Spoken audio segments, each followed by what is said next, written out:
Hello everyone, welcome to NFNN. I am Ben. Today we're talking about the XFL and where the teams are going to be situated and where the stadiums are going to be.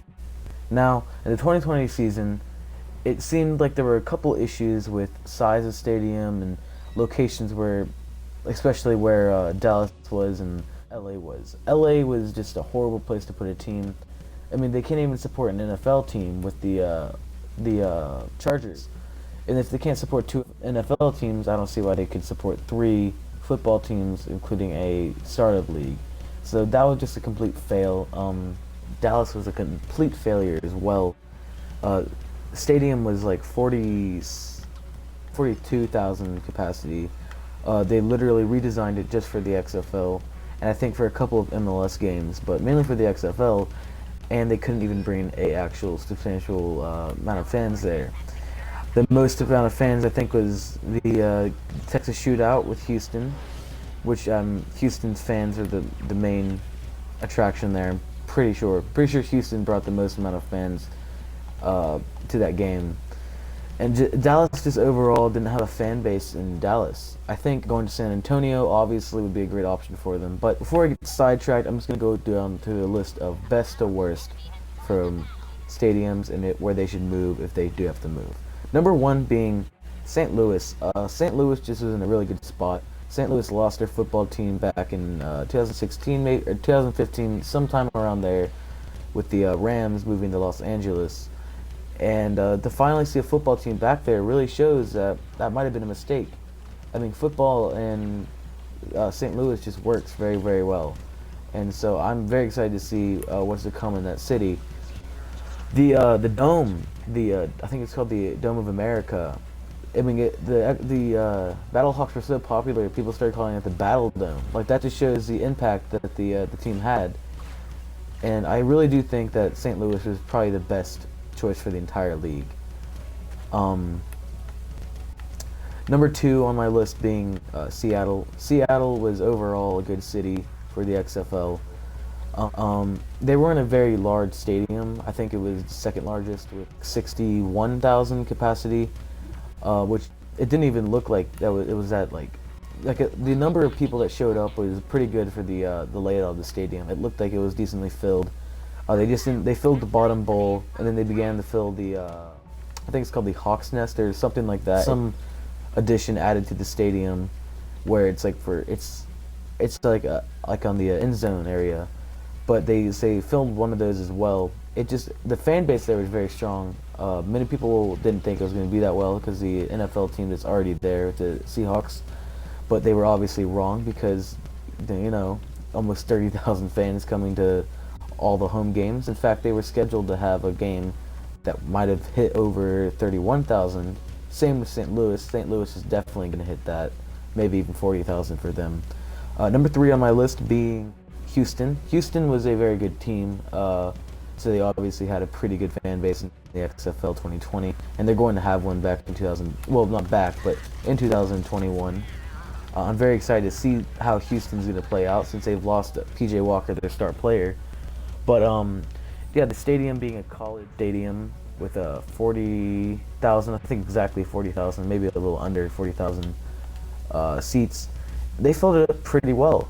It didn't look that great on TV, but the fact that they had 19,000 fan average, it looked pretty good.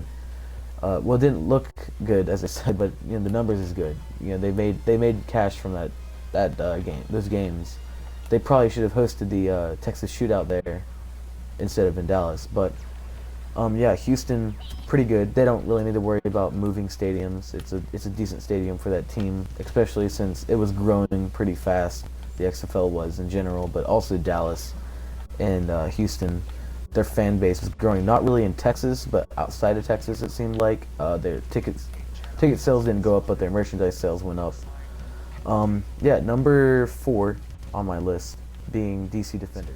DC Defenders, although it's a very small stadium, I don't think if the XFL does ever plan on getting bigger, they're not going to be able to stay there that long, or they have to build a new stadium or maybe expand that stadium. But 20,000 seats is not a lot, but they averaged 16,000 fans, so it worked out pretty well. Yeah, DC's good where they are.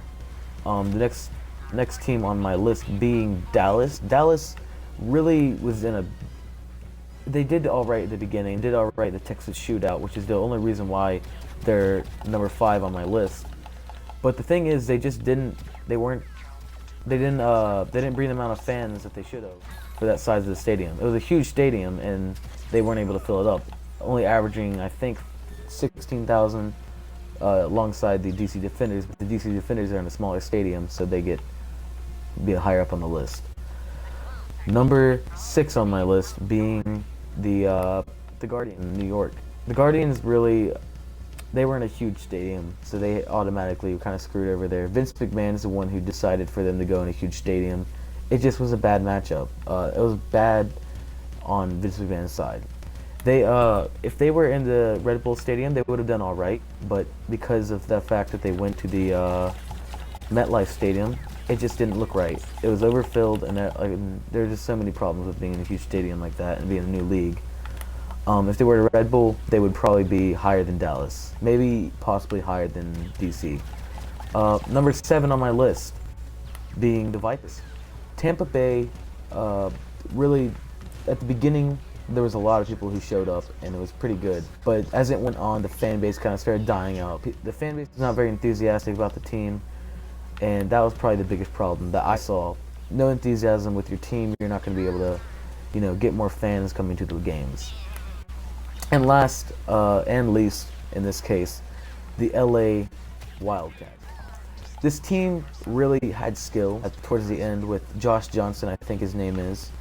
But, Los Angeles is just not a good place for football when there's already 2 NFL teams, and one of the NFL teams are failing as a franchise with fan base, because they left San Diego, the Chargers did. I think that they should definitely move. They shouldn't stay in Los Angeles. They talked about going to the Bank of America Stadium. Bad idea. Just leave Los Angeles. Go to San Diego, San Antonio, San Francisco Bay Area, Portland, Sacramento. There's so many options. They just chose Los Angeles because it's a big city. Hope you guys enjoyed this video. If you did, follow if this is on Instagram, and subscribe if this is on YouTube. And also like and comment.